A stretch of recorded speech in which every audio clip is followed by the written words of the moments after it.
Hello दोस्तों, एक बार फिर से आपका स्वागत है हमारे आपके प्यारे से यूट्यूब चैनल वाकडेज वर्ल्ड ऑफ कंसेप्ट्स में। तो हम लेके आए थे आपके लिए इलेक्ट्रोस्टैटिक्स की एक पूरी सीरीज, जिसमें हमने अब तक देखा था मेथड ऑफ चार्जिंग और चार्ज एंड इट्स प्रॉपर्टीज, और साथ ही हमने कूलम्ब्स लॉ का जो बेसिक थ्योरेटिकल पार्ट है उसे कवर कर लिया था। अब हम देखने जा रहे हैं कि आपके बोर्ड के हायर लेवल क्वेश्चंस में या फिर आपके कॉम्पिटिटिव एग्जाम जैसे कि जेईई और नीट में किस टाइप के सवाल आ सकते हैं कूलम्ब्स लॉ पे बेस। तो चलिए शुरू करते हैं आज एक ऐसा ही टॉपिक लेके जिसे हम कहते हैं टू पार्टिकल सिस्टम, यानी कि कूलम्ब्स लॉ में टू पार्टिकल सिस्टम। तो ये हमसे क्या पूछता है जनरली, बेसिकली यहाँ पे टाइप के क्वेश्चन पूछते हैं। तो इस टाइप को आप याद रख सकते हैं, बहुत बार पूछा जा चुका है। तो यहाँ पे जनरली हमको दो चार्जेस दिए होंगे जो फिक्स है, यहाँ पे दिया है फिक्स है, ये चार्जेस तो फिक्स है। तो हमें ऐसा थर्ड पार्टिकल यानी कि ऐसे तीसरा चार्ज लाना है कि जो सिस्टम है वो इक्विलिब्रियम में हो। क्या पूछ रहा है? Find the position and magnitude of third charge such that the system is in equilibrium, यानी कि तीसरे चार्ज को हमें लाना है बीच में यहाँ पे या फिर यहाँ पे, जिससे कि यह सिस्टम इक्विलिब्रियम में हो जाए। तो चलिए शुरू करते हैं और बाद में हम इसकी एक सुपर ट्रिक भी आपको बताएंगे।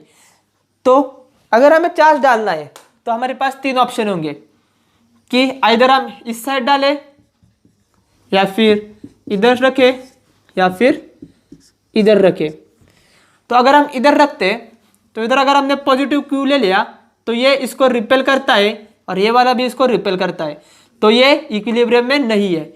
उसी जगह अगर हम यहाँ पे निगेटिव चार्ज डालते हैं तो दोनों एक दूसरे को अट्रैक्ट कर रहे हैं और ये भी इसको इधर ही फोर्स लगा रहा है, तो इस फोर्स के कारण ये चिपक जाएगा, तो भी सिस्टम इक्विलिब्रियम में नहीं है। तो इसे छोड़ के हम यहाँ पे आ जाते हैं, सीधे यहाँ पे डाल के देखते हैं। अगर यहाँ पे प्लस डाला तो ये वाला तो रिपेल कर ही देगा, इतना बड़ा प्लस प्लस है, इधर फोर्स लगाएगा, ये भी प्लस ये भी प्लस, ये भी इधर ही फोर्स लगाएगा, सो एफ नेट इधर होगा तो ये भी रिपेल हो जाएगा। तो यहाँ पे ये नहीं है। सिमिलरली अगर यहाँ पे नेगेटिव भी डालते हैं तो अट्रैक्ट हो जाएगा दोनों की तरफ। तो अब बचता है बीच में, तो बीच में अगर प्लस डालेंगे तो भी दिक्कत हो जाएगी, क्योंकि ये चार्ज इसको भी रिपेल कर रहा है और इसको भी रिपेल कर रहा है, तो भी सिस्टम इक्विलिब्रियम में नहीं है। इक्विलिब्रियम यानी कि क्या? सारे फोर्सेस बैलेंस होने चाहिए। इक्विलिब्रियम का मतलब होता है F net is equal to 0। तो अब यहाँ पे बीच में हम कहीं माइनस क्यू डालते हैं, माइनस क्यू। तो अब देखो ये प्लस क्यू इसको अट्रैक्ट कर रहा है F1 से, ये 4Q इसको इधर अट्रैक्ट कर रहा है F2 से, तो ये बैलेंस हो सकता है अगर F1 और F2 इक्वल हो जाए, क्योंकि ऑपोजिट डायरेक्शन में। तो हमें इतना तो पता चल गया। पहला स्टेटमेंट जिसे आप नोट कर सकते हो, यहाँ पे नोट में आपको लिखना है कि आपको एग्जाम में ऐसा कुछ भी थिंकिंग करने की जरूरत ना पड़े, आप देखते ही बता दोगे कि हमें ऑब्जेक्ट को कहाँ रखना है। If both charges have same sign then third charge will in between them and with opposite nature। Opposite nature का मतलब क्या है? ये दोनों पॉजिटिव है तो बीच में होगा निगेटिव के साइन के साथ, और अगर ये दोनों निगेटिव हो गए तो बीच में होगा पॉजिटिव साइन के साथ। तो शुरू करते हैं। तो पहले देखते हैं कि आप किताबी मेथड से कैसे सॉल्व करेंगे। किताबी मेथड से आप कैसे सॉल्व करोगे? आप फोर्स को बैलेंस कर दोगे। मान लेते हैं आपने यहाँ पे अज्यूम कर लिया कि चार्ज क्यू है, आप कहोगे ये डिस्टेंस एक्स है, तो ये डिस्टेंस हो जाएगा एल माइनस एक्स, क्योंकि टोटल है एल। तो आप हमारा कूलम्ब्स लॉ लगाएंगे जो हमसे कहता है फोर्स इज इक्वल टू के Q1 Q2 upon are square. तो यहाँ पे आर है एल, तो आप सीधे सीधे लिख सकते हो के इन दोनों के बीच का फोर्स हमें क्या करना है? बैलेंस करना है। यहाँ पे लग रहा है F1 और यहाँ पे लग रहा है F2, क्योंकि हमने -1 रखा है, माइनस क्यू रखा है, तो ये होगा के क्यू माइनस क्यू। अगर आप साइन नहीं लोगे तो भी कुछ बात नहीं होगी, क्योंकि दोनों तरफ आके कैंसिल हो जाएगा। K Q Q upon X square is equal to K into 4Q, ये दोनों अब 4Q into minus Q upon L minus X का होल स्क्वायर। इस साइड का फोर्स इस साइड का फोर्स बैलेंस होना चाहिए। तो यहाँ पर डायरेक्ट कर सकते हो के क्यू माइनस क्यू, कैंसिल कर दिया के क्यू माइनस क्यू के साथ। तो यहाँ पे इसे ओपन ना करते हुए हम इसे ऊपर लेके जा रहे हैं, तो ये हो जाएगा L minus X square upon X square is equal to, यहाँ पे सिर्फ बचता है 4 बचा, तो L minus X upon X square root ले लिया दोनों तरफ का, बच गया 2। ऐसा बचता है तो हम लिख सकते हैं L minus X is equals to 2x, L is equals to 3x and x is equals to l/3। x मिल गया l/3 और इसी तरह से इस वैल्यू को आप इसमें डाल के जो Q चार्ज है वो निकाल सकते हो। तो क्या करोगे आप इन दोनों का फोर्स निकालोगे और बाद में बैलेंस करते बैठ जाओगे, लेकिन नहीं, हम इसके लिए ट्रिक बताएंगे ताकि बहुत ज़्यादा समय ना लगे। आप पोजीशन तो आपने निकाल ली भाई, पोजीशन तो फिर भी आसान है, मैग्नीट्यूड ऑफ चार्ज निकालने के लिए आपको काफ़ी मेहनत करनी पड़ेगी। तो उससे अच्छा है कि हम आपको ट्रिक बता देते हैं। तो आइए यहाँ पे देखते हैं ट्रिक क्या कहती है हमसे। तो यहाँ पे रेड पेन से मैं ट्रिक लिख देता हूँ। अगर आपको पोजीशन चाहिए तो आप सीधा लिख सकते हो Q1 upon √Q1 plus √Q2। यहाँ पे Q1 और Q2 ये बीच वाला चार्ज नहीं है, थर्ड पार्टिकल है, Q1 और Q2 ये है इंटू L। तो इसे यूज कैसे करेंगे, तो डायरेक्ट आपका आंसर आ सकता है Q1। अगर आप Q1 को ये वाला साइड लेते हो, हम Q1 की जगह Q को पुट करते हैं। चलो √Q upon √Q plus √4Q multiply by L।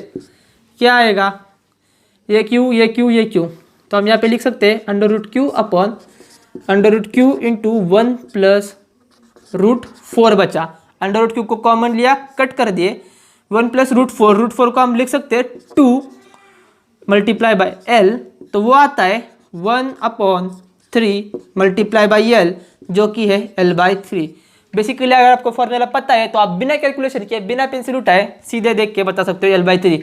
यहाँ पे फिर तो कैलकुलेशन आसान थी क्योंकि नंबर डायरेक्टली कट हो रहे थे। कई जगह पे आपको वेरिएबल्स मिलेंगे या फिर नंबर डिफिकल्ट मिलेंगे, ये सारा कैलकुलेशन करना आपके लिए मुश्किल हो जाएगा, वो भी आपको 1 से 2 मिनट में अगर सवाल सॉल्व करना है तो आप इस वाले ट्रिक को यूज कर सकते हो। अगर हमने यहाँ पे Q1 को ये आजूम किया था चार्ज, तो ये जो L/3 आया है वो डिस्टेंस होगा ये x is equals to L/3। लेकिन अगर आप Q1 की जगह पे 4Q डालते हो तो यहाँ पे आप डाल के देख सकते हो, अगर आप यहाँ पे Q1 की जगह पे 4Q पुट करते हो तो आपको x मिलेगा 2L/3। तो वो x ये ना ही होगा, वो ये होगा, क्योंकि आपने ऊपर क्या डाला है 4Q। अब जो चार्ज Q1 में प्लेस करोगे वहां से इसका डिस्टेंस आपको मिलेगा, तो ये आपको मिल जाएगा 2L/3। तो आप देख सकते हो L माइनस 2L/3 है वो वापस से L/3 होता है, यानी कि अगर आप इस डिस्टेंस को टोटल से माइनस कर दोगे तो आपको वापस से L/3 मिल रहा है। लेकिन बस इसमें याद रखने वाली चीज यही है, जो चार्ज ऊपर रखोगे उसी से आप डिस्टेंस को गिनोगे। तो चलिए अब देखते हैं मैग्नीट्यूड के बारे में। अभी तक तो हमने ये देख लिया पोजीशन के बारे में, अब देखते हैं मैग्नीट्यूड के बारे में। तो क्या होगा मैग्नीट्यूड के बारे में, अगर हमें ये जो चार्ज Q है उसका मैग्नीट्यूड निकालना है, Q का मैग्नीट्यूड फाइंड करना है, तो आप फॉर्मूला क्या लगाओगे, आप फॉर्मूला लगाओगे √Q1 Q2 upon √Q1 plus √Q2 का होल स्क्वायर। तो इस फॉर्मूला को हम अप्लाई करते हैं इस सवाल में, तो ये हो जाएगा हमारा √Q into 4Q upon √Q plus √4Q का होल स्क्वायर।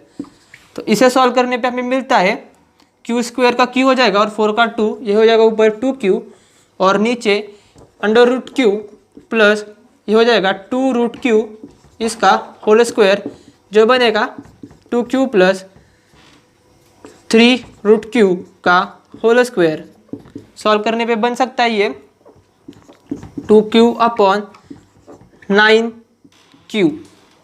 तो ये Q और Q कट हो जाएगा और इसी के साथ हमें मिलेगा 2/9।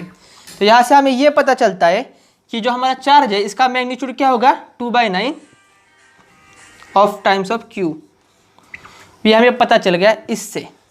तो चलिए इसी के साथ इस वीडियो को एंड करते हैं। तो Q का मैग्नीट्यूड हो जाएगा 2/9 टाइम्स ऑफ Q। अगर आपको ऑप्शन में इसके रिस्पेक्ट में देता है तो ये, और हाँ यहाँ पे और सवाल बन सकता है जिसके बारे में आप डायरेक्ट सिर्फ बता दूंगा आपको, आइडिया देते देते इस वीडियो को एंड करेंगे। तो कई बार क्या होगा, आपको प्लस प्लस ना देते हुए आपको वो दे सकते हैं प्लस और माइनस का सवाल, तो उसमें आपको ये जो दोनों ट्रिक है वो दोनों में भी वैलिड है। बस आपको एक चीज़ याद रखनी है कि अगर ये लोग यहाँ पे अगर माइनस रख देते तो आपको बस ये काम ध्यान से देखना है जो हमने फर्स्ट टाइम किया था, कि आप बीच में अगर चार्ज रख दोगे प्लस या माइनस तो अट्रैक्ट हो जाएगा किसी एक से, तो तो वह इक्विलिब्रियम में नहीं होगा। तो अगर if both charges have opposite sign then third charge will be outside, third charge will outside of them with, यहाँ पे साइन के बारे में कुछ नहीं कमेंट कर सकते आप। तो अगर ये दिखाए तो आप इस चार्ज को इधर प्लेस कर सकते हो या फिर इधर। अगर इधर प्लेस कर रहे हो प्लस क्यू को तो ये इसको रिपेल करेगा और ये वाला इसे अट्रैक्ट करेगा। सिमिलरली अगर इधर प्लेस कर रहे हो तो इधर अट्रैक्ट होगा और ये वाला इधर रिस्पेक्ट करेगा। अब आप डिसाइड कैसे करोगे कि इस साइड जाएगा या फिर इस साइड? तो इसके लिए आपको करना है जिसका मैग्नीट्यूड ज़्यादा होगा, इसमें बड़ा कौन है, क्यू या फिर 4q, साइन मत देखो, 4q बड़ा है तो उसके ऑपोजिट में, तो q होगा हमारा इस साइड पे। तो जो डिस्टेंस होगा x वो वाला आएगा ये x। तो आप जो है x को फाइंड कर सकते हैं इसी से। अगर आप सॉल्व करते हो तो सॉल्व करने के बाद आपको पता चल जाएगा क्या होगा, √q अपॉन वापस से q, यहाँ पे माइनस है ऑपोजिट साइन इसलिए माइनस रखेंगे हम, साइन माइनस है, अंदर नहीं साइन देना हमें, ऐसे -4q नहीं लिखेंगे हम, इस वाले माइनस को बाहर निकालेंगे। तो इस तरीके से इंटू मल्टीप्लाई बाई यल, इससे आप x निकाल सकते हो और वो x ये वाला होगा। तो ये पता चल गया मैग्नीट्यूड के बारे में। और चार्ज का मैग्नीट्यूड के लिए साइन की कोई रिस्ट्रिक्शन नहीं है, आप सीधा सीधा चार्ज का मैग्नीट्यूड भी निकाल सकते हो।